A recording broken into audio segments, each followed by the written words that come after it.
ஆச்சா நம்ம side pasting ஒட்டினதுக்கப்புறம் இந்த மாதிரி நமக்கு கிடைக்கும் இந்த பேப்பர். இது மாதிரி தான் வச்சுருப்போம்.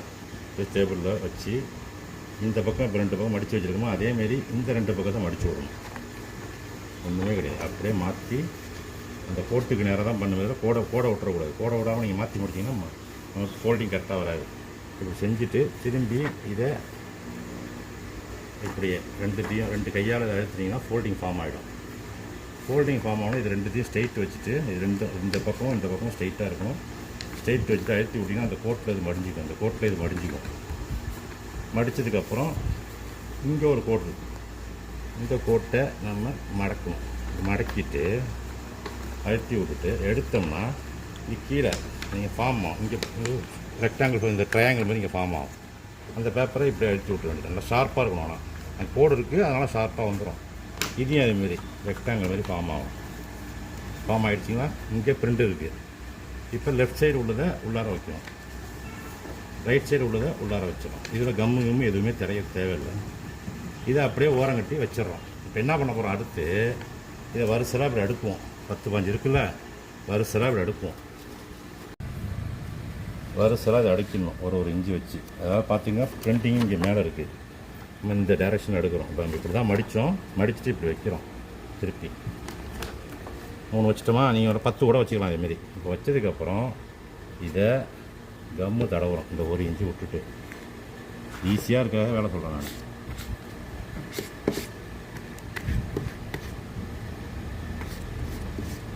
கம்மு லேசாக தடவுனா போதும், நிறையா தடவாதீங்க. நிறையா தடவுனா பின்னாடி வந்து ஒட்டும். வச்சுச்சா? இப்போ அளவு பெருசாக இருக்குங்கிறதுனால என்ன பண்ணுறோம், கொஞ்சம் கம் எடுத்து இந்த கம்மை கையில் எடுத்துக்கணும். இதை எடுத்து இந்த இடத்துல நடுவில் ஒரு கோடு போட்டுட்டு அதை அப்படியே ஒட்டி விட்டுக்கணும். ஓகேவா? இதை ஓரம் கட்டி வச்சுருங்க. அதுமாதிரி கொஞ்சம் கம்மை எடுத்து இந்த நடுவில் தடவுறோம். திருப்பி ஒட்டி விட்டுக்கணும். வெளியில் வர கம்மெலாம் எடுத்துடணும். அதேமாரி இன்னும் கொஞ்சம் கம் எடுத்து இப்போ நடுவில் வரைக்கும் கரைக்கிறோம். அதுக்கு மடித்து விடுவோம். மடித்து விட்டு நல்லா இப்போ ஒட்டிக்கிச்சு. இப்போ ஒரு பக்கம் ஒட்டியாச்சு. ஒரு பக்கம் ஒட்டினதெல்லாம் இந்த மாதிரி இருக்குது. உங்களுக்கு பிரிண்டிங் இங்கே இருக்குது. இப்போ அதை அப்படியே பெரட்டி திருப்பி வைக்கணும். இப்படி வைக்கணும் வரிசலாக. இங்கே இருக்குது பிரிண்டிங். இப்போ பெரட்டி வைக்கிறோம். ஒன்றா வைக்கணும். ஒன்றா வச்சுட்டு கீழே பேப்பர் தெரியும், அதில் வந்து கம்மு படக்கூடாது. படாமல் இந்த மேலே உள்ள இந்த 3 பேப்பரில் மட்டும்தான் படணும். நீங்கள் ஒரு 5-6 பேப்பர் வச்சிங்கன்னா 5-6 பேப்பரில் மட்டும்தான் படணும். கம்மு அப்ளை பண்ணணும்.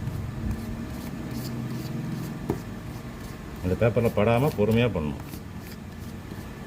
பண்ணிவிட்டு நல்லா வலிச்சு விட்ருணும். கம்மை நிறையா இருந்துச்சுன்னா அங்கே தொந்தரவு கொடுக்கும். கொஞ்சோன்னு அதேமாதிரி முன்னாடி எடுத்தீங்கல்ல அதேமாரி கம் எடுத்து இங்கே லேசாக வைப்போம். இதில் படுற மாதிரி. மேலே தப்பையே வேஸ்ட்டு. இதில் படுற மாதிரி வைப்பணும். கொஞ்சம் கீழே இறக்கி கடி இதில் கூட டேரெக்டாக அப்ளை பண்ணலாம். இந்த ஒட்டினதுக்கு மேலே அதை மடித்து விட்டு ஒட்டிடணும். 1 முடிஞ்சு. 2வது அதேமாரி இந்த இருக்குது பார்த்திங்களா, இந்த கேப்பில் லேசாக அப்ளை பண்ணிட்டு இதை மடித்து இதில் விட்டணும். ஒட்டிக்கும். கம் இந்த மாதிரி வெளில வரக்கூடாது. வராத மாதிரி லேசாக அப்ளை பண்ணணும். கொஞ்சோண்டு கம் எடுத்து இதில் அப்ளை பண்ணணும். இதை மடித்து விடணும். மடித்து விட்டு ஒட்டி விட்டு வெயிட் வச்சிட்டோம்னா இது மேலே ஏதாவது வெயிட் கிட்ட வச்சோம்னா அந்த மாதிரி வச்சிட்டோம்னா இது இப்படி காஞ்சிரும். காஞ்சதுக்கப்புறம் நம்ம காது ஒட்டிக்கலாம். கட் பண்ணிட்டு